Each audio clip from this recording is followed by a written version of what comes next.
Shalom, selamat hari Sabat. Terpujilah nama Tuhan oleh karena kebesaran dan kebaikannya bagi kita semua sampai pada petang Sabat Tuhan yang suci ini. Kita dapat dipertemukan kembali untuk bersama-sama merenungkan firman Tuhan sebagai kekuatan kita sepanjang minggu bekerja. Namun sebelum kita merenungkan firman Tuhan, mari berdoa. Bapa di dalam sorga, kami akan merenungkan firman.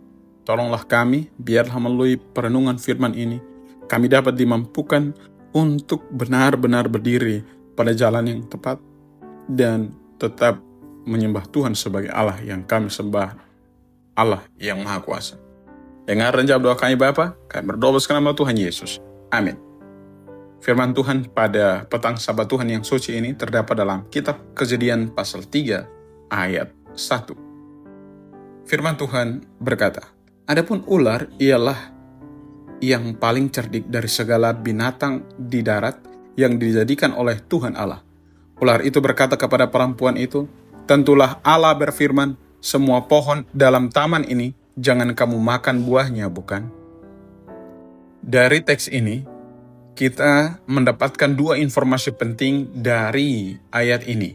Yang pertama, ular ini adalah binatang yang paling cerdik dari semua binatang yang diciptakan oleh Allah. Jadi, kalau kita lihat dari media, kita akan dapati bahwa setan ini digambarkan sebagai sesuatu yang sangat buruk, sesuatu yang menakutkan.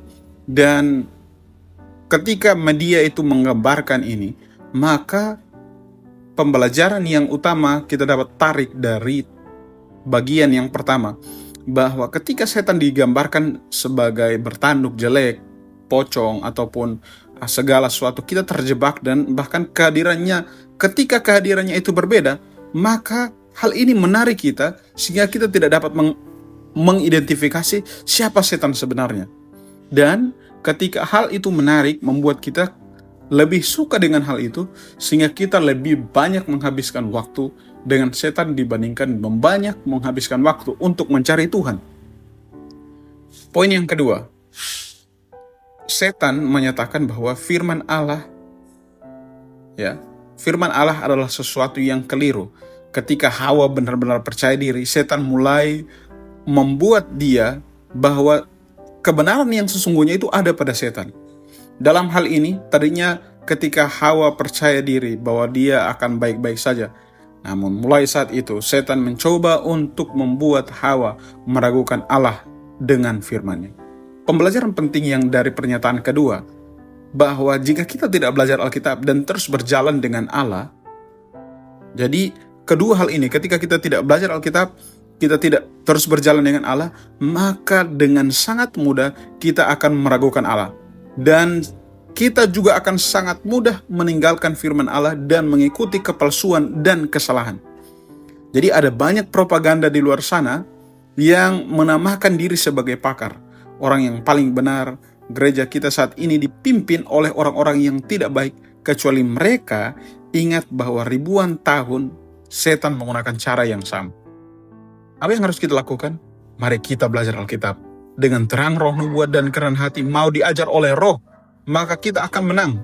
Alkitab mencatat nama-nama seperti Henok, Nuh, Abraham, Paulus, bahkan Yesus yang mengalami banyak penderitaan dan tekanan oleh karena memilih untuk berada di jalan yang berbeda dari jalan dunia ini. Jangan anggap diri Anda benar, sebab yang membenarkan kita adalah Kristus. Jangan anggap diri Anda suci, karena yang menyucikan kita dan menguduskan kita adalah kebenaran firman Allah. Dan Allah sendiri yang akan menolong kita. Serahkanlah hidupmu ke dalam tangan-Nya, maka Ia akan menjadikan Anda menjadi manusia baru. Selama minggu bekerja ini, biarlah penyerahan totalitas kita kepada Kristus, sehingga Ia dapat menjadikan kita sebagai manusia yang baru dan menyucikan kita, menguduskan kita, karena kebenaran firman Allah nyata adanya. Tuhan Yesus akan menolong kita untuk tetap berdiri, tetap pada jalan yang benar itu. Mari berdoa. Bapa di sorga, biarlah melalui perenungan firman ini, dari kitab Kejadian pasal 3 ayat yang pertama, kami dapat dimampukan dengan sungguh untuk berdiri kepada firman-Mu, dan kami terus memiliki giat untuk mempelajari firman-Mu. Tolonglah kami agar tidak tertipu oleh tipuan-tipuan setan. Mungkin ia membawa kami untuk lebih banyak menghabiskan waktu dengan melakukan hal-hal yang menarik. Tapi Tuhan, tolong kami untuk terus memiliki perhatian di dalam mempelajari firman-Mu dengan memiliki terang-terang yang ada sesungguhnya oleh karena Tuhan yang menolong kami. Tuhan memberkati semua para pendengar firman Tuhan ini dengan berkat-berkat yang berkelimpahan. Apapun yang dikerjakan oleh tangan mereka dapat mendatangkan berkat untuk memenuhi kebutuhan hidup mereka. Dengar dan jawab doa kami ya Bapa. Kami berdoa atas nama Tuhan Yesus. Amin. Tuhan Yesus memberkati.